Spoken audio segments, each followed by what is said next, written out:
Pilot को मनाने की जिम्मेदारी संभाली है। पायलट ने कमलनाथ से मुलाकात की। अब आज देर शाम या कल सुबह रंधावा जयपुर आ सकते हैं। पीसीसी के ओबीसी विभाग का कल कार्यक्रम है। ओबीसी विभाग के कार्यक्रम में रंधावा शामिल हो सकते हैं। इधर पायलट दिल्ली में अपने आवास पर ही मौजूद हैं।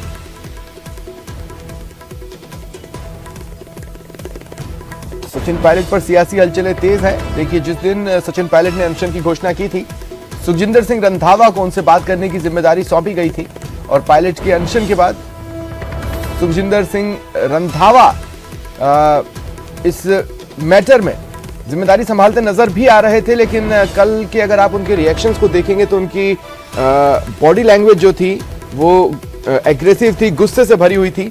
और इसके बाद पार्टी ने कमलनाथ को जिम्मेदारी सौंपी है पायलट को मनाने की। सहयोगी लखवीर इस बीच मेरे साथ दिल्ली से जुड़ रहे हैं। लखवीर, क्या हलचलें हैं, क्या अपडेट्स हैं इस वक्त तक के?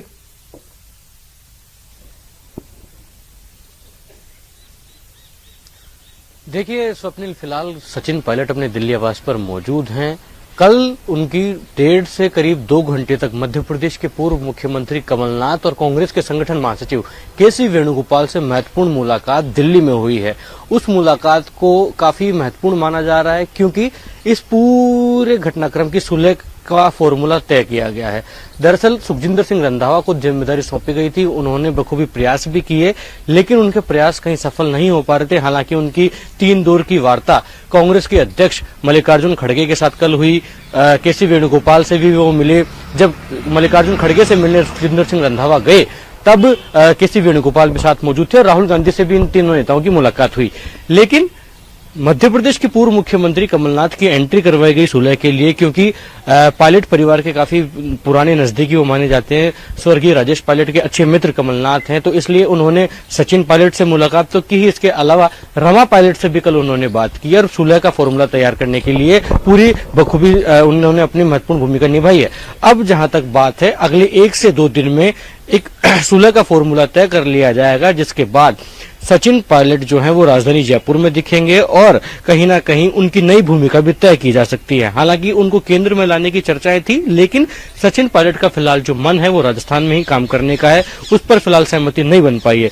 जहां तक बात सुखजिंदर सिंह रंधावा के स्टैंड की, वो लगातार यही कह रहे थे कि सचिन पायलट पर कार्रवाई तो होगी। सचिन पायलट ने जो अनशन किया है उसकी जानकारी ना तो संगठन को दी गई थी, ना बतौर प्रभारी उनको दी गई थी।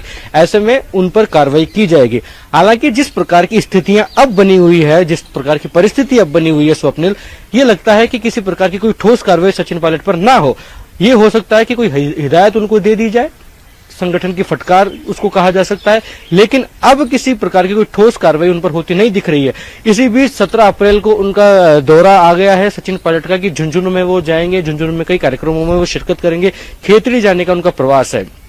मतलब ये तय माना जा रहा है कि आज किसी प्रकार की बड़ी मुलाकात। लखवीर, आप मेरे साथ रहें। अगली बार आपके पास आऊंगा तो आपसे पूछूंगा कि आखिर क्या कमलनाथ मीडिया से मुखातिब हुए?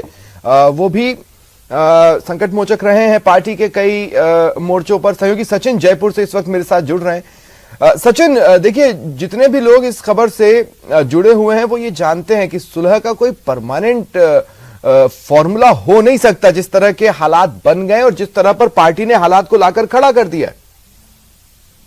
बिल्कुल, देखिए, सुलह हो पाएगी नहीं हो पाएगी तो विकल्प दिए जाएंगे, वो परमानेंट होंगे कि नहीं होंगे, या फिर 2-4 महीने बाद फिर वापस वो पहले शुरू हो जाएगी, इस बारे में तो किसी को पता नहीं है। लेकिन देखिए, पार्टी जो है इस समय जो लग रहा है, जो राजनीतिक जानकार बता रहे हैं कि पार्टी इस समय ये संदेश नहीं देना चाहती कि उन्होंने सचिन पायलट को रोकने की कोशिश नहीं की, क्योंकि अगर ये मैसेज एक बार चला गया तो ये आप मान के चलिए कि सचिन पायलट को सब बड़ा फायदा होगा और सचिन पायलट सबसे ज्यादा नुकसान जो करेंगे, चाहे वो नई पार्टी के साथ करें, निर्दलीय करें या किसी अन्य पार्टी के साथ मिलकर करें, सबसे ज्यादा नुकसान वो कांग्रेस को करने वाले हैं और पूर्वी राजस्थान कांग्रेस से छिटकता हुआ नजर आ रहा है फिलहाल।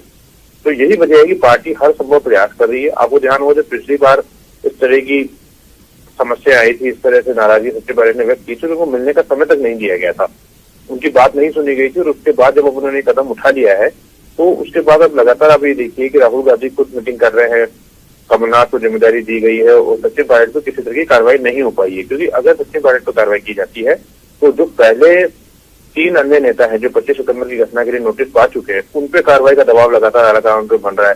और अगर उन पर कार्रवाई की जाती है तो उधर गहलोत गुट में नाराज हो जाएगा। तो आलाकमान के सामने इस समय बड़ी समस्या है। अब एक कोशिश ये की जा रही है कि किसी भी तरह से पायलट को मनाया जाए और जो वो चाहते हैं और उसके बाद अशोक गहलोत से बात करके बीच का रास्ता निकाला जाए, जिससे कि कर्नाटक चुनाव किसी भी तरह से हो जाए। देखिए, कर्नाटक चुनाव से पहले पार्टी सचिन पायलट को लेकर कोई बड़ा निर्णय नहीं लेने वाली, इस तरह की खबरें हमारे सोर्सेज बता रहे हैं। उसके बाद भी अगर पायलट नहीं मानते हैं और अपनी सरकार को सार्वजनिक मंचों से घेरते हैं, जैसा कि वो पूरी तरह से तय कर चुके हैं। आपको ध्यान होगा 17 अप्रैल को पायलट दो दौरों पे जा रहे हैं। एक शहीद का नावरण है खिचड़ी में और दूसरा शाहपुरा में धार्मिक अनुष्ठान में वो शामिल होंगे। वहां भी बड़ी तादाद में उनके समर्थक जुटेंगे। तो पायलट अपने कार्यक्रम तय कर चुके हैं और उसको उसकी ओर बढ़ रहे हैं। अब पार्टी को देखना है कि वो कैसे बीच का रास्ता निकालती है, और यही वजह है कि पार्टी फिलहाल कोई कार्रवाई करने के मूड में नहीं है। केवल मान मनोबल चलेगी। सचिन पायलट को समझाया जा रहा है, उनकी बात सुनी जा रही है और उसके बाद ये तमाम बातें आलाकमान के पास जाएगी। और ये भी हो सकता है कि अशोक गहलोत को दिल्ली बुलाया जाए, उनको साथ बैठकर बात की जाए और कोई बीच का रास्ता निकाला जाए। क्योंकि राजस्थान में चुनाव है और अगर पायलट पार्टी से छिटकते हैं तो इसका नुकसान पार्टी को बिल्कुल होगा और बड़ा नुकसान होगा। जी ठीक है सचिन, आपका शुक्रिया। लखवीर मेरे साथ दिल्ली से बने हुए हैं। लखवीर, क्या कमलनाथ ने मीडिया से कोई भी बातचीत की, खासकर पायलट से मुलाकात के पहले या बाद में?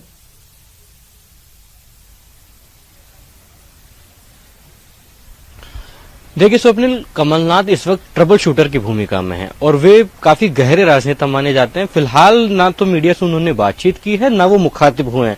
अभी भी संभावना ये जताई जा रही है कि जब सचिन पायलट की कांग्रेस अध्यक्ष से मुलाकात हो जाएगी या फिर सुलह का फॉर्मूला तय हो जाएगा, उसके बाद कमलनाथ अपना स्टैंड रख सकते हैं। लेकिन फिलहाल इस प्रकार की कोई संभावना नहीं है कि कमलनाथ फ्रंट फुट पर आकर मीडिया से बातचीत करें या फिर अपना पक्ष रखें।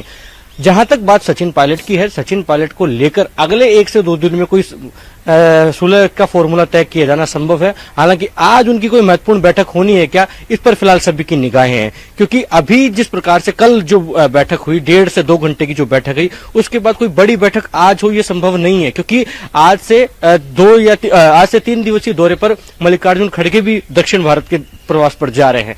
वहीं जहां तक बात है केसी वेणुगोपाल की, वो भी संगठनात्मक कार्यक्रमों में व्यस्त हैं क्योंकि कर्नाटक का चुनाव है और आज एक बड़ी बैठक भी होनी है। जहां तक बात प्रदेश की राजनीति से जुड़ी है तो सुखजिंदर सिंह रंधावा का भी आज जयपुर जाने का कार्यक्रम बताया जा रहा है। वो जयपुर जाकर विधायकों से और पार्टी पदाधिकारियों से 1-to-1 मुलाकात करेंगे, उनसे फीडबैक लेंगे। ऐसे में अब कहीं ना कहीं ये कहा जा सकता है कि पिछले 3 दिन से जो राजस्थान की सियासत में सचिन पायलट के दिल्ली आने से, अनशन करने से जो सुगबुगाहट बढ़ी, जिस प्रकार की राजनीतिक तल्ख हो गई, अब वो कहीं ना कहीं आज शांति की ओर है। क्योंकि सचिन पायलट की कल महत्वपूर्ण बैठक हो गई है और सुलह का फॉर्मूला तय कर लिया गया है। तय माना जा रहा है कि अगले 2 से 3 दिनों में सुलह करवा भी ली जाएगी और सचिन पायलट जो है वो राजस्थान में दिखाई पड़ेंगे, क्योंकि 17 तारीख का उनका एक कार्यक्रम तो तय हो गया। लखवीर, आप दिल्ली की तमाम हलचलों पर नजर बनाए रखें। और भरतपुर से बड़ी खबर है, गृह मंत्री अमित शाह कल भरतपुर आएंगे, लोकसभा प्रवास की बैठक लेंगे। बूथ सम्मेलन के कार्यक्रम में भी वो शामिल होंगे। इस दौरान कार्यकर्ताओं को वो संबोधित